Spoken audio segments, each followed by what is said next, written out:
Entonces, creo que aquí Bueno, terminamos, Juancito. No sé si sí, pasamos al tema de las preguntas. Hay varias preguntas en el chat, entonces te las voy a ir leyendo. ¿Qué ocurre cuando una entidad tiene existencia de más de 80 años? ¿Qué pasa? ¿Qué pasaría con el reporte de fundadores? a ver, lo primero es que la entidad tuvo que haber hecho un proceso inicial o en algún momento, digamos, con ocasión de la entrada en vigencia de las nuevas normas de la Ley 1819 del 2016.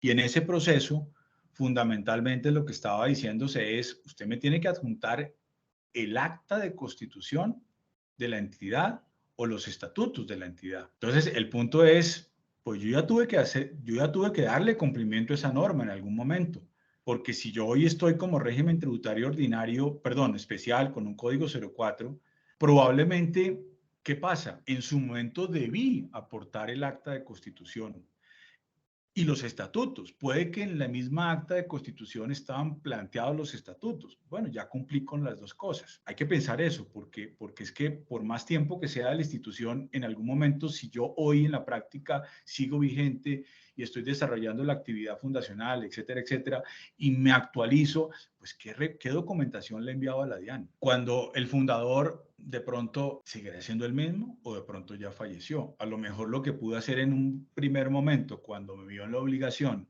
de reportarle la información a la DIAN, es decir, como decía Diana cuando hablaba del tema, es decir, pues yo reporto al fundador ya fallecido, punto. Lo veo de esa manera. Es muy, Sí, yo también, sí.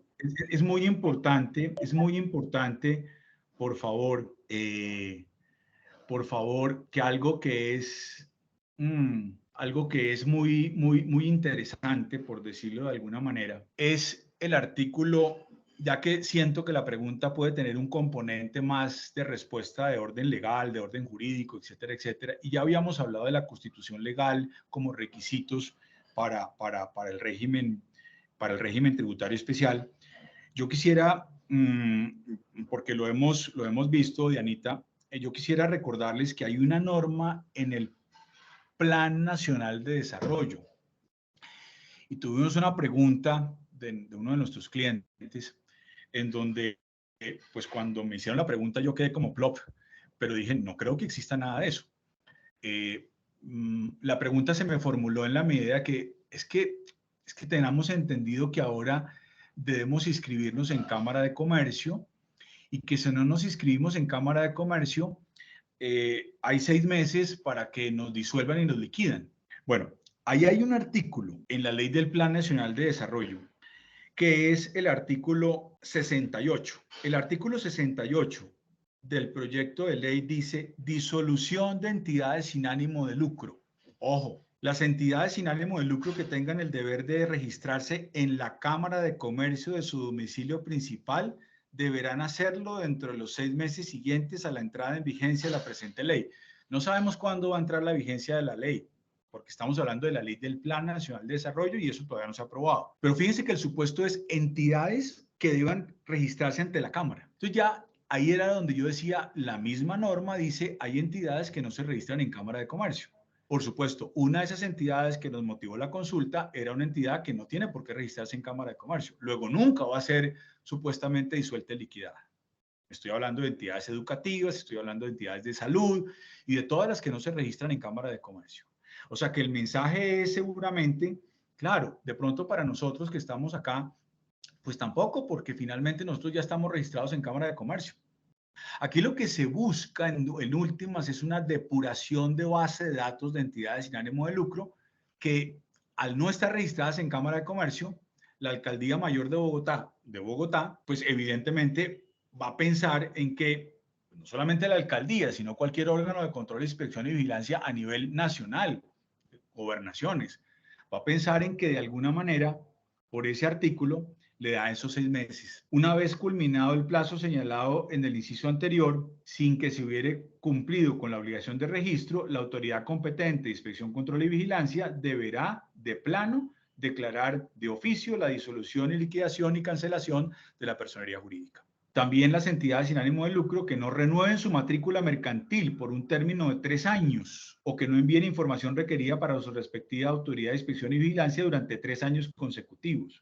Entonces, ojo con ese artículo. El acta no menciona el plazo para ejecutar los excedentes. ¿Se puede asumir que es el plazo máximo? A ver, ¿se puede? Sí. ¿Que después voy a tener que entrar en un esfuerzo argumentativo frente a la DIAN? También. Y que en ese esfuerzo administrativo ante la DIAN voy a tener que utilizar la fórmula que siempre decimos, si no lo puedes convencer, confúndelo, pues va a tocar hacer eso. Nuestra recomendación es que nada le quita el que yo diga, venga. Por eso vuelvo a repetir lo que dije en la presentación. Yo debo ser explícito. Si lo quiero en el año siguiente, dígalo. Si no lo quiero en el año siguiente y lo voy a ejecutar, hable de más de un año y menos de 5, punto. Pero entrar en el entendido o entrar en la dinámica de ¿se entiende qué? De pronto yo entiendo, yo lo entiendo. El problema es que la DIAN lo entienda. Entonces ahí vamos a entrar en una discusión pendeja. En realidad, a partir de la reforma tributaria 18 y 19 del 2016 y su decreto 2150, se enreda la forma como las cesales destinan sus excedentes. Les preguntan, ¿se tiene conocimiento si existe alguna propuesta o sería procedente precisar de mejor manera este procedimiento? Como decir, ¿el excedente fiscal será exento si el excedente contable se destina a la actividad meritoria? No, yo no creo, ya lo hemos tratado sí. Ya lo hemos tratado de abarcar en, bueno, pero cuenta tú, sí, o sea, ya hemos hecho muchas reuniones, pero no. Sí, no ha sido posible, no ha sido posible, la verdad. Nosotros, pues, seguimos haciendo algunas gestiones, pero yo quiero hacerle una precisión a la persona que hizo la pregunta. Yo diría que no es confuso la destinación, el uso de las alternativas de excedente. Y no tendríamos por qué meter a la reforma tributaria como que los hizo confusos o hizo confuso el uso del excedente. No metamos a la reforma tributaria última en ese paseo. Metemos a la reforma tributaria en últimas en este paseo para cuando nos amplían el término a 30 de junio, que aparentemente es una cosa beneficiosa, cuando nos ponen 10 días y un mes, aparentemente beneficiosa, cuando nos dicen que cambian la postura para que la decisión que se tome en año siguiente tiene retroactividad, eso es beneficioso. Entonces no metamos a la reforma tributaria ahí, no tiene ninguna incidencia. Y tampoco metamos a la anterior en cuanto hay complejidad en el uso del excedente, en las destinaciones. Yo entiendo y estoy de acuerdo y entendemos, si tú lo ves así también, Dianita, entendemos que hay dificultad con el tema del excedente contable y fiscal, sí, claro. Pero que conozcamos que exista un proyecto o alguna cosa para tal, no. Ahí estamos en la jugada, pero mientras tanto nos toca convivir con estas explicaciones que hemos dado y como para tratar de que efectivamente si hay una diferencia entre el excedente contable y fiscal, entendamos que esa diferencia, por qué surge y estemos preparados para explicársela a la DIAN. Otra pregunta, ¿los gremios pueden recibir donaciones? Sí, por supuesto. Las entidades gremiales del artículo 22 y 23 son beneficiarias de donaciones en la forma como lo planteamos y como lo reconoce la ley, por supuesto. La ley. En todos los dividendos recibidos por una SAL calificada en el régimen especial que sean reinvertidos en la actividad meritoria, ¿están grabados en renta? ¿Que sean provenientes de participaciones y tienen retención? Bueno, Dianita, te dejo, bueno, a ver, de pronto hago esto y si tú quieres, respondo esto y si tú quieres precisar la respuesta, con mucho gusto. Yo diría que de alguna manera ahí hay que pensar en la sentencia del año 2019 del Consejo de Estado, porque queda claro que al final de cuentas el Consejo no accedió a una nulidad total de esa disposición que justamente decía que los dividendos o los ingresos, no decía los dividendos, los ingresos no constitutivos de renta ni ganancia ocasional deben formar parte del beneficio neto excedente. Eso lo pretendía el demandante que se declarara nulo, pero el Consejo de Estado dijo, no señor, deben formar parte del excedente. Otra cosa es decir que con esa condición los hacen gravables al 20%. No señor, porque el ingreso tú lo contrarrestas o ustedes lo contrarrestan, el ingreso por el dividendo, ustedes lo contrarrestan con sus egresos procedentes que tienen relación de causalidad con el objeto o con el ingreso, y aún los que no tienen relación de causalidad con el ingreso son para la actividad meritoria, porque alguien podría decir, pero ¿qué egreso le asocio a un dividendo? Ninguno. ¿A la actividad meritoria? No. ¿Qué egreso le asocio a un ingreso? Cuando mi ingreso particular y propio no es ser rentista de capital, como entidad sin ánimo de lucro.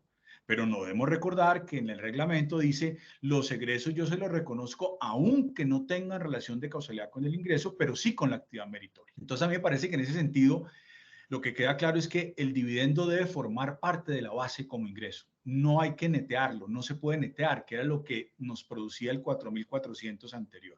Ahora, sobre si hay retención o no, Dianita, pues creo que no la habría porque al final de cuentas, pues las entidades del régimen especial, aún generando pues sus actividades comerciales, pues obviamente no están bajo un régimen especial de no retención en la fuente.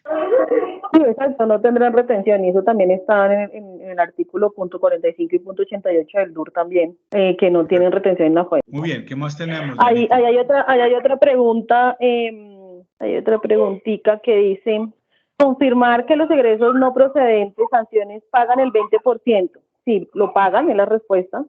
¿Incrementan el excedente fiscal? Claro, incrementan el excedente fiscal porque se resta el impuesto, que fue lo que expliqué hace un ratico, pero no son egresos no procedentes, sino que es un gasto no deducible. Claro, el impuesto de renta no es deducible. Sí, esa sería la respuesta a esa pregunta, ¿verdad? Okay. Y hay otra pregunta acá que me dicen, y tiene toda la razón, que en el ejercicio que yo hice queda la cuenta descuadrada. ¿Se acuerdan que hicimos el ejercicio acá y yo les decía que esta cuenta queda descuadrada, por eso la puse en rojo con amarillo?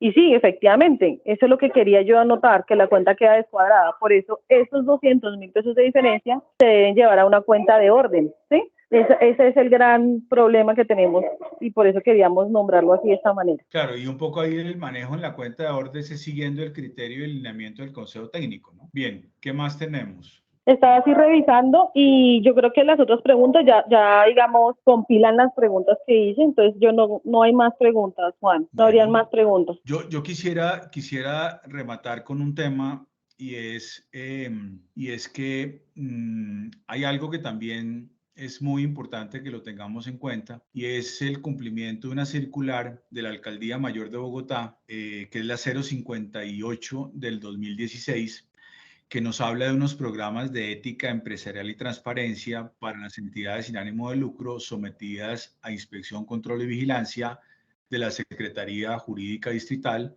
a través de la Alcaldía Mayor de Bogotá.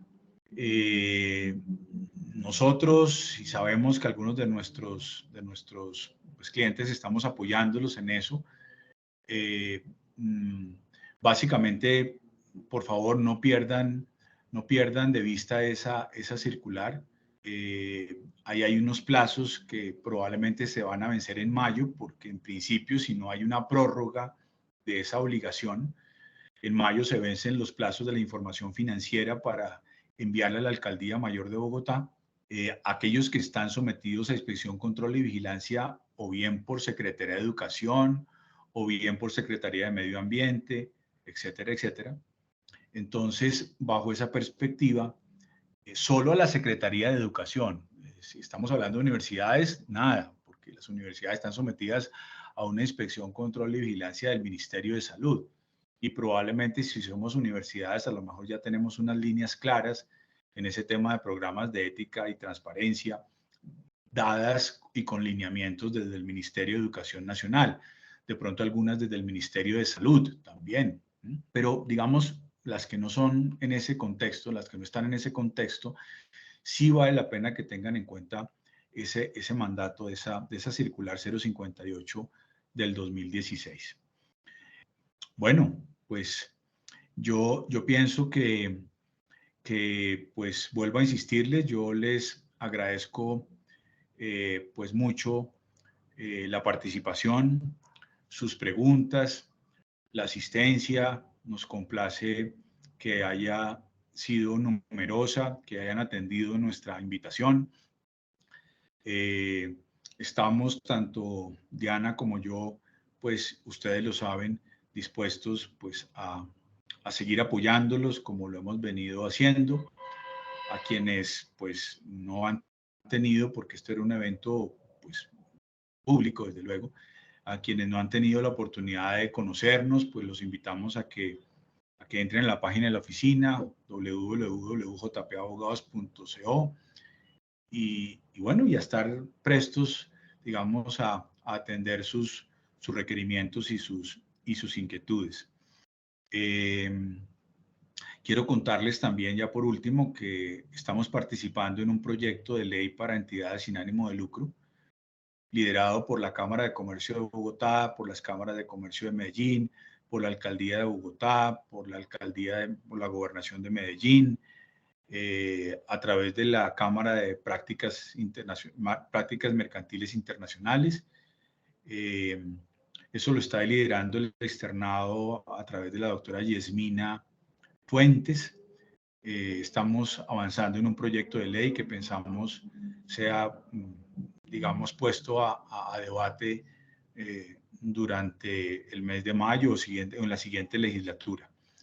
Esto pues para contarles que estamos avanzando en eso, y ahí estamos proponiendo una comisión de revisión del régimen tributario especial, una vez pasados ya 5 o 6 años de la reforma tributaria, y pues a riesgo de no enredar la vida, porque legalmente también es muy importante que exista un marco regulatorio para nosotros. Estamos conviviendo con 5 o 6 artículos del Código Civil de 1700 y pico, y eso no tiene ninguna razón de ser, hoy 2023. Entonces, por eso creemos oportuno un régimen legal para entidades sin ánimo de lucro, un régimen oportuno legal para ONGs extranjeras que operan en Colombia, y eso lo estamos trabajando. Entonces, pues nada, pues muchas gracias de verdad, muy queridos por la atención. A Diana, muchas gracias por su intervención, por su participación, como siempre, muy didáctica, muy clara, muy práctica. Y de verdad, pues a todos de nuevo muchas gracias, y ahí seguiremos en la jugada, como se dice. Muy amables entonces a todos.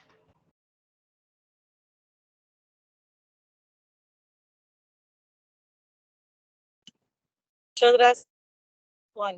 Un abrazo a todos. Listo, Diana, muchas gracias.